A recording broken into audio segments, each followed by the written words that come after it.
Magandang araw, ang ibabahagi ko ngayon ay tungkol muli sa moral development theory ni Mr. Lawrence Kohlberg. Magbasa, makinig, matuto at magsaya. Ako si Binibining Menya. Handa na ba kayo? Tara na, umpisa na nating isa-isahin at pirapirasuhin ang mga detalyeng nakapaloob dito. Katulad ng binanggit ko kanina, ang ibabahagi ko ngayon ay tungkol muli sa moral development theory ni Mr. Lawrence Kohlberg. Partikular na sa unang level, the pre-conventional, obedience, and mutual advantage. The pre-conventional level of moral development coincides approximately with the preschool period of life and with John Piaget's pre-operational period of thinking. Kung ikukumpara sa cognitive development theory ni Mr. John Piaget, ang katumbas ng pre-conventional level ng moral development theory ay ang pre-operational stage.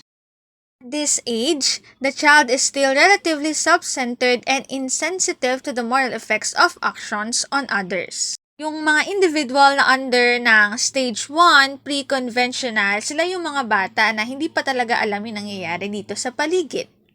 Hindi pa nila alam kung nakasasakit na ba sila sa ibang tao, hindi pa nila alam kung yung mga sinasabi ginagawa nila ay iba yung dating sa mga taong nasa paligid nila. The result is a somewhat short-sighted orientation to morality. Initially, Kohlberg stage 1, the child adopts an ethics of obedience and punishment, a sort of morality of keeping out of a trouble. Ang moral development theory ay binubuo ng tatlong level, pre-conventional, conventional at post-conventional. Kada level ay may tig-dalawang stages. Ang stage 1 ay obedience and punishment. Gumagawa ang mga individual ng decision o moral judgment base sa obedience and punishment. Ibig sabihin, hindi nila ginagawa itong action na to kasi mapagagalitan sila o kaya naman magkakaroon sila ng punishment. Katulad ng narito, morality of keeping out of trouble. Ibig sabihin, kaya lang hindi gagawin para syempre wala nang gulo. Wala nang mapapagalitan, wala nang mabibigyan ng punishment.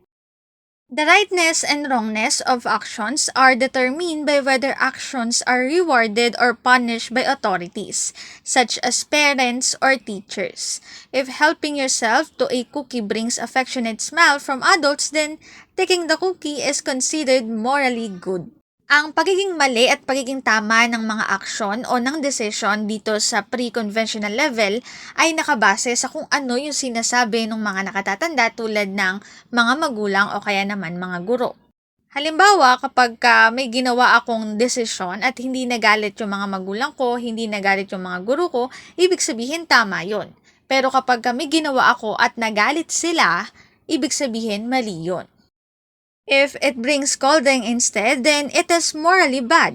The child does not think about why an action might be praised or scolded. In fact, says Kohlberg, he will be incapable at stage 1 of considering the reasons even if adults offered them. Dito sa stage 1, obedience and punishment, sinusunod lang ng mga bata yung sinasabi ng mga nakatatanda dahil ayaw nilang mapagalitan sila. Hindi dahil alam nila na makabubuti iyon, alam nila na tama iyon. Ang iniiwasan lang nila ay mapagalitan, kaya para wala ng gulo, gagawin na nila. Ang link na ito ang aking source sa mga written information na makikita nyo sa bawat slides. Kung interesado kayo na magbasa pa, maaari nyong bisitahin ang website na ito. Moral Development Theory, Pre-Conventional Obedience and Mutual Advantage. Dito na nagtatapos ang aking pagbabahagi. Sana ay marami kayong natutuhan. Muli, magbasa, makinig, matuto at magsaya. Ako si Binibining Menya. Paalam!